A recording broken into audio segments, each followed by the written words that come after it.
So before I went there, if you would have told me, so that was 11 and a half years ago, if you had told me everything that's happened the last 11 and a half years that I would have stepped into and been a part of, since then I would have laughed at you because I said there's no way that I'm doing what's happened. So when I went there, I remember saying afterwards that parents of special needs kids are my heroes. And I never would have anticipated at that moment that I would even be in that arena. Many days, y'all, I feel so unworthy and ill-equipped, and I'm no hero. I depend on Jesus every hour. But I can see now in that space that he was starting to rid me of my selfishness and preparing to be a husband and a father that I had no concept of at that time, but he was preparing my heart. And we hope to send Oakley here one day.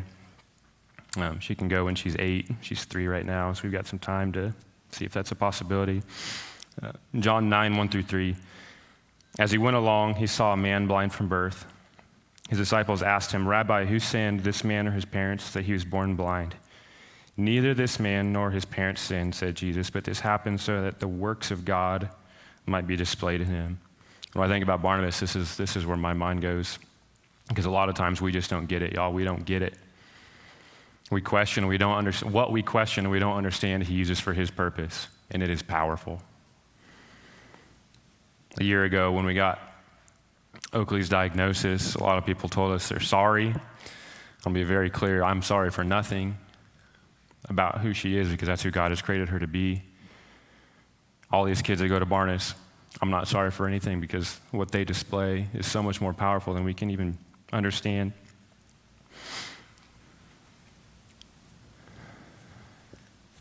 And I so deeply want people to see the beauty of this place. So right now, we've got 15 high school students. 15 high school students is an outrageously high number. I mean, honestly, it is. Pretty amazing that are interested in going to Camp Barnabas this summer. It's the end of July to beginning of August. So there's 3 opportunities. Yeah, real quick. That little baby on the right side, my gosh. Okay, I was like 110 pounds and whatever, but that's Eli, and that kid wrecked my life. Praise God for him. That is easy. I would say this week with him, if I look back, I'm 28, I would say that is the one week that has significantly impacted the trajectory of my life. Was laying my life down at this place. So a barnstormer, basically what that role is a lot of cooking, cleaning, being hands and feet, setting up, cleaning up, a lot of manual labor. We got a bunch of people that are signed up for that.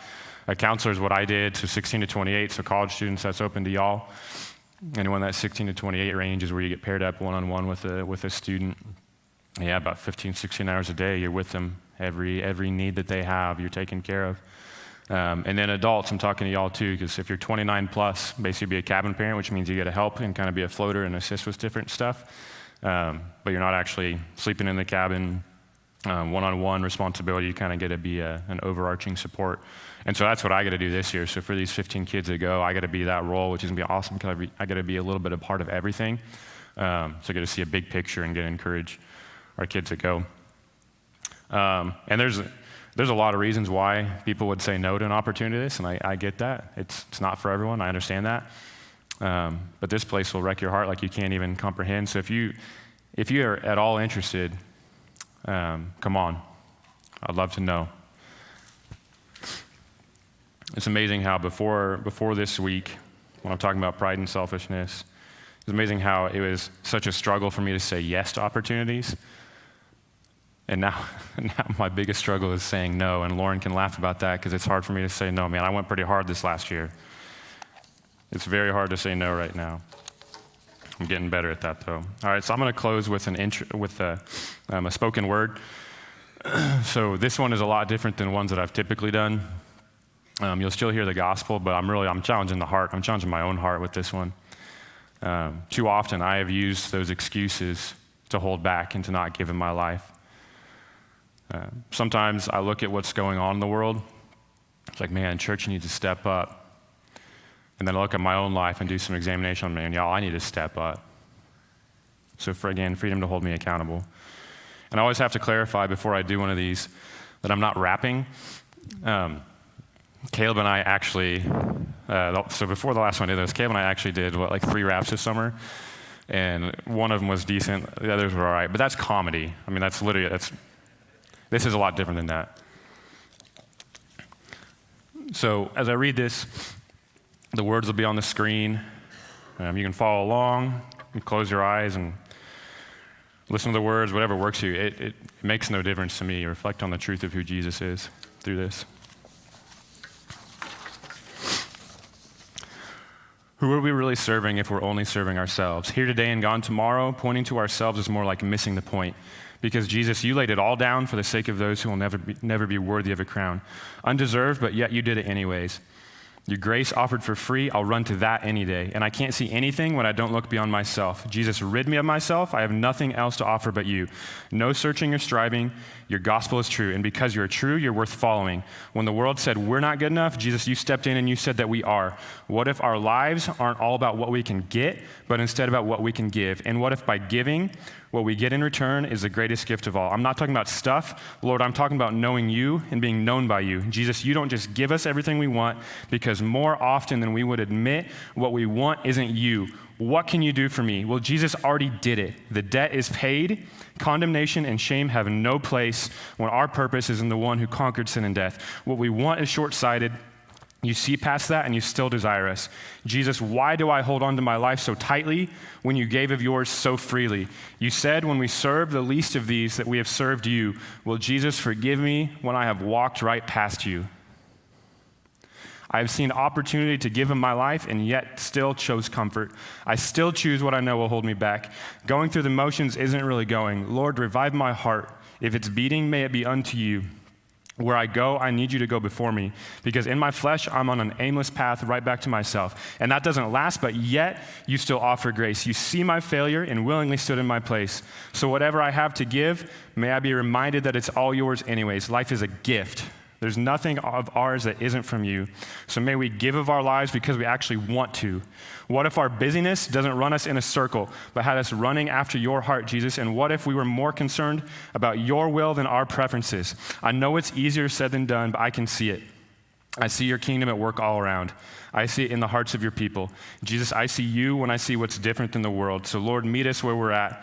And where we're at is in desperate need of you. Fill us up so that we can overflow. We love because you first loved us. And because of that, may we serve because we cannot help it.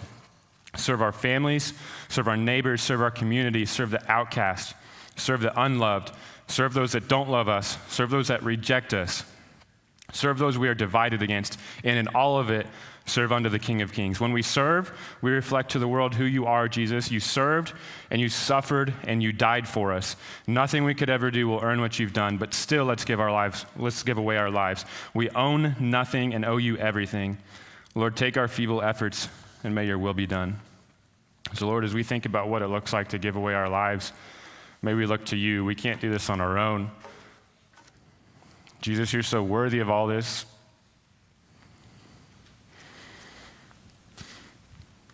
Whatever efforts we have, may we give those because you gave your life first for us, Lord. May your example be what we follow rather than ourselves, rather than the world's standard.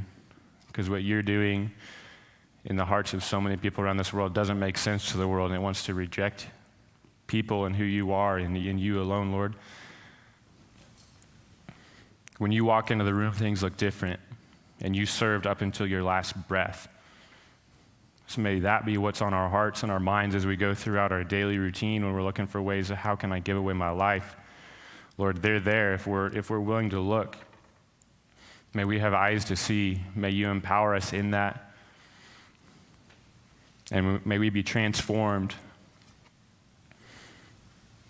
to not living in bubble comfort, a bubble of comfort, Lord. May you break through that. We need you to help us break through that. We can't do it on our own. So, Lord, thank you for who you are. Thank you that you walk through this with us, that we're not alone.